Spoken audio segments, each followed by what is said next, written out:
on her own. I mean, I didn't Oh ask her man. to do it. She just recognized that the behavior was not what she wanted, and it was incredibly addicting.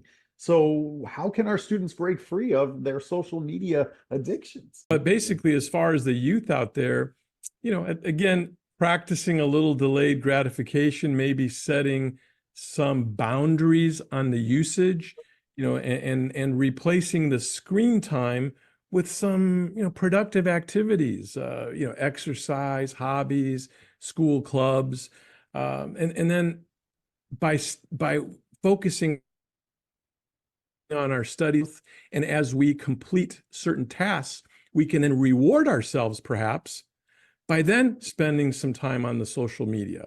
So it should be more of a reward rather than the daily task, in my view. And I think she just recognized that and said enough, and she was able to break free of that addiction. And listen, we know the science behind it. We know that you're getting dopamine in your brain every time you get those notifications, and it's hard to stop. And it's designed that way.